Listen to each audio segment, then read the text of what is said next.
All right, podcast. Begin. The Coffee Podcast, brought to you in part by coffee. When we go to get coffee. I made iced coffee this morning. That's not a thing I've ever done at home. Did you make the ice, the coffee cubes? I thought about it. I got a new ice tray, so Yeah. I used just regular water. Oh, well, that's all right. Where is closest coffee? Take a right. I'm new here to this city. Today, we are talking about tips for photographers just getting in to the industry. I've been taking courses on pacing so that I don't just talk really, really fast I talk all the time. really, really fast. Well, I've been today we're going watching. to talk slow. Let's talk real deliberate, really slow. thoughtfully. Very relaxing. We'll put on some calming Ooh. Japanese garden style music and do this jump. It's a bit of a jump. So maybe let's begin with our stories. Let's begin with your story. Sure. So there's geese on the road, only in Canada. Only in Canada. Oh. I began photography in high school. Is that the story? That's how it starts. So What's the... I guess part technically two I started when of I was 8 years the old, 8 or 9 years old. I would take my father's Ricoh, this guy, which I brought as a prop. Yeah, you came prepared. I came prepared with nothing. TLS, Single X, Yeah. Ricoh. You could have made a left here, but we can go straight. We'll go a little loop around. All right. And I started taking photos of birds in the backyard without any film in the camera, just to kind of mess with it. Yeah. I wasn't allowed to. I got in trouble a lot. And then flash forward to high school, 15 years old, the same camera I used in black and white photography. We did full development of film and everything. And it was great. It was a great tool then. It's still a great tool now. And it taught me a lot of the fundamentals of taking photos. And they're very challenging to find good copies of now, these cameras. Mm-hmm. Whenever we travel, Lindsay usually buys like an AE1 from whatever touristy store that wants to charge her like $100 for it. Yeah. But they never 100% function. No. And it sucks because you don't know until you develop a roll of film and you're like, oh, cool. Go left here. It just doesn't... Right here? Yeah, we can go left here. This is a fancy... I guess people just don't put the quality and care into repairing or maintaining these cameras. Yeah, and a lot of them are probably just like finds in like an attic or a garage or whatever. Or people theft, Yeah. people stealing. There's a man back there holding a bird? He's just holding a bird. He is holding a bird. It's a weird day for birds. And that's how it started. And then that was kind of where it started and ended. And then I picked up a digital SLR in 2009, the D90, Nikon D90, Yeah. and a 50mm lens. And that's how I got back into photography, but from a digital standpoint. Nice. My first camera that I at least remember is one of the ones, I don't even know what film type it is. Where are we, Tim? Take a left. You got it, man. Right. It's like the longer film. Okay. And it like kind of almost looks like a cassette tape where it looks like the film kind of spools from like this one across like a little bridge into the other thing. My sister was in Girl Guides. She had the same camera because that's Yeah. what my parents allowed her to take, little tiny photos. So Tim Hortons here if you want to go in. Success. Not the greatest coffee in the world, but it is Canadian. Most Canadian. Sponsored by the Geese and also Man with the budgie. Man with the Budgie. A lot of eventful things already happening. This is a scary drive-through. It's Why are we elevated above the parking lot? There's no limits. reason for this. No. So yeah, I had one of those, and then I got into skateboard photography probably first, Sure. because that was what was around me, and it was easy. Good afternoon. I'm also going to go for you. Hey, could I do? I have a dark roast 1 sugar, small, please. A small dark roast with 1 sugar. Anything else? Yes. And a medium regular, One more Absolutely. thing. Anything else? and one more thing. Kelly wants a drink. Can I also get a small iced cap made with milk, please? Sorry, that was a small ice cap made with milk. Please and thank you. And that's everything? That's That all is the all. things. That'll be $6.40 coming up. We'll meet you at the window. Thank you. Thanks. Ice cap would have been a way better decision. Yep. This is the strangest Tim Hortons I've ever been to. I really like that Canadian money is so colorful. Oh, I know this is green, You're gonna pay? typically. Here Thanks, you are. dude. But like, sometimes I'll just have cash in my pocket for some reason. Like 5s and Yeah. 10s and 50s. And I'm like, this is the most colorful money in the world. Yeah, it is. It's a 10. Like All right. purple. I'll help you. I'm gonna put this here. Okay. I'm going to put mine down there and I'll put the ice cap in the bottom of the That sounds good. cabin of the car. So that was my first camera, and then I got into photography. What was the kind of millimeter through that. on that lens? I don't know. It was like a flat camera. Yeah. With a flash. That's right. Whoa. And You're safe. then I kind of forgot about it for a little while. Yeah.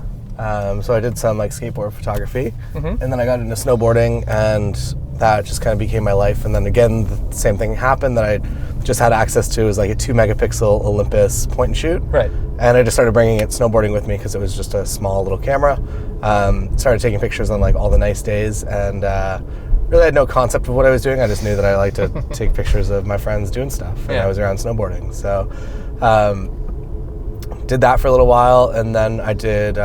We did a snowboard trip out west to Whistler, and I wanted to make like a little video, so I made a video on this like little Olympus point and shoot that was not super terrible, but I've lost it, which is sad. Aw. It was on my MySpace profile, and it's since been discontinued somehow. I don't know. You could probably message. Who owns that? Microsoft. Let Tom know. I'll petition Tom. So I guess that like kind of goes to show you to back stuff up in a way that isn't going to disappear, that somebody else doesn't own. So yeah. So what tips do you have for a photographer looking to get into the industry? I know I've created lots of videos and stuff on the internet about this, but what are your tips? What do you tell Man. people? I tell people to find someone whose work you kind of want to learn from and about, kind of emulate. Yeah. So for instance, for me, you kind of found me because you were I filming. literally a found documentary you. in the office. Found you saw in my your office. Yeah, you saw my open camera bag of stuff. And I was doing marketing for a small company. You said, "Hey, you ever want to shoot a wedding?" I'm like, "Yeah, okay, that sounds fun." So that kind of worked in reverse. Yeah. Take someone out for coffee, email them. I get emails maybe once or twice a month now. People saying, "Hey, I love your work. Can we meet up? Do you ever hiring anyone?" Yeah. The answer is officially no, because I Yeah. work mostly alone or with a tight group of people. Mm. And so, yeah, I would say just reach out. Like, I'll obviously meet them for coffee, but go for coffee, go for a beer, and just chat with them and see if there's any opportunities Yeah. to shadow or work or learn from them. Do you do the Mike McCauley thing where he... Like 8 a.m.? No, I think he does earlier. I think he does 7 a.m. He's like, yeah, I'll meet with you, but at 7 a.m. And if they're that committed to waking up to make it to a coffee shop for 7 a.m., he has a meeting. And he's like, I'm up now. I can tell you that I've seen him at Balzac at 7 a.m. This is a story that checks And out. he's always alone, so maybe people never Never show up. never show up, or they He don't think schedules a he's meeting serious. and they stand him up. Yeah. He That's looks so pretty sad. tired though, like at 7 a.m. He's Yeah. got like a full 5 o'clock and a toque on. I'm curious what time of the day he becomes Matt Damon. So that worked out well for you. It worked out incredibly well. Like I consider myself very fortunate, very lucky. Right place, right time, I think. But yeah, outside of that, just shoot a lot. Just go to if you don't have anyone that you kind of want to emulate or want to talk to or want to kind of build your career, not off of but alongside, and kind Yeah. of shadow from them, I would say go to community events. Be the snapped photographer of your town unofficially. Yeah. And just any open houses, just show up, introduce yourself to the staff there, anyone who is kind of in charge, and say, hey, I'll take some photos. I'd love to share them with you and your team after they're done at no cost. And you kind of build your way into that organization, that community, that company, just by offering free work. And they'll come to you. They'll remember you. They'll come back and say, this guy was great. Yeah. I like this stuff. And at some point, at least in my experience, what I've found is that I'll do free work for companies. Mm-hmm. But at some point, you become the photographer that only does free work, and you kind of have to just start being busy and refer them to somebody else. At some Yeah, it's point. like a drug dealer. Like the first one's free. Yeah. And after that, you can say, yeah, I'd love to. It costs this much. Yeah, it's just a really hard transition, I think, to make. And I don't think that you can like bump it up slowly. I don't think you can be like, oh, like $20 for this event now. Oh, like $120 for this event. I think it's either like you just kind of like go for the entire like the proper price. So it's like this event will be like $1,500, Yep. and if they say no, then You I wish don't them know. well and tell them to keep you in mind. I Yeah. think you present yourself professionally to begin with. It's that whole, I really hate this phrase, fake it till you make it. I think it's nonsense. But if you are just starting out, put yourself in the mindset of someone who is professional. Put yourself in the area of like, no, my work is valued, it should be, and I should be paid for it, for my time. Yeah. So if you do one free job, the next one should be paid. Yeah. I believe. yeah. Could be wrong. And in execution, sometimes it works, sometimes it does not work. And but- that's the gamble of life. Yeah. But at the end of the day, at least you got portfolio out of it. Yeah. So that was one of my things that when I was first getting started was, or when I was transitioning into weddings, that nobody would actually hire me.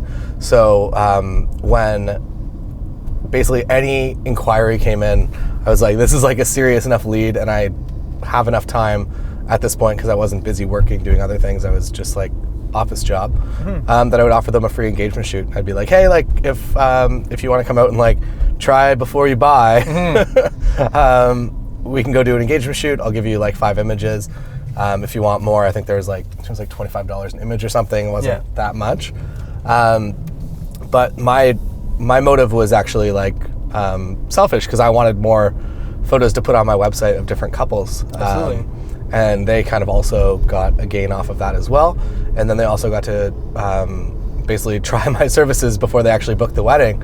And it was like a pretty significant booking rate. And even before we did the engagement session, sometimes people were just so impressed by the confidence of that that they ended up booking. So that's maybe a tip. I think they call that a win-win. A win-win? Win-win. Win-win. And then other than that, I think you just start building your dream portfolio.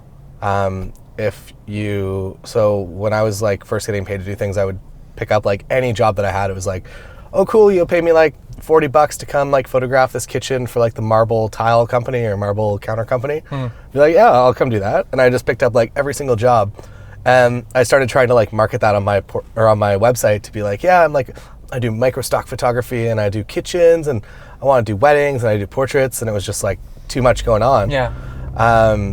Too many menu options. Yeah, it was a big website. Yeah. And then I also did music. So like music and bands, everybody looked like really like grungy and edgy. And then like my kitchen work was like super, super nice and high end. So it was a very strange balance to kind of achieve. And I think at that point I realized that you need to be niche, you need to be more narrow in your focus. Yeah, and also that you need to like kind of create whatever you want to be selling, because like the jobs that were coming in were jobs like more kitchens, because that was what was on my website. That contractors went to my website and they saw that I photographed kitchens, so they would hire me. It's a big bump. Good save. Yeah, it's not the tightest suspension of any car, but in Michael's car, it's like every single thing you buy coffee and you pour half of it out. Because like everything. Oh, you're talking about the 911, right, or the Miata? Yeah, the 911. One of those sports cars. Yeah, it has every single bump will spill your coffee all over you. But you have to get narrow, you have to get niche, you have to get more direct with your marketing and build your portfolio. I think is like the most important thing. That build whatever you want to be doing. So if you want to be shooting, be the change you want to see in the world, Taylor. Exactly. Reading Rainbow. Now we have that art, so we can use that. Thank you for building that. That's season 3 of Photographer In. Interrupted promo. Self-referential. That should be out, what, Thursday? Thursday. Do you think? Yeah. Thursday, Wednesday? When is this going out? Tonight? When is this This is going out like tomorrow. Okay. Tomorrow morning. So. Promo comes out Wednesday. Yeah? Yeah. All right. Tim's editing. And the Las Vegas episode, I think, is going to be first because it's so stupid. The following Wednesday. And yeah, so we go to, I don't know. So we go to Las Vegas and we go to Red Rock Canyon and we photograph landscapes, and then we go to McDonald's, we buy a bunch of food and we Photoshop the food into the landscapes and make fast food landscapes. Art. Which kind of sounds like manufactured landscapes. Maybe I'll get in touch. He's Canadian, so maybe there's a really terrible correlation there between the solid, good-hearted work that he's trying to do, truly, and the work that I'm trying to do. His life's work, yes, compared to what we did on a weekend. Yeah, in Las Vegas. I think Am I going this way? You can go this way. Okay, sweet.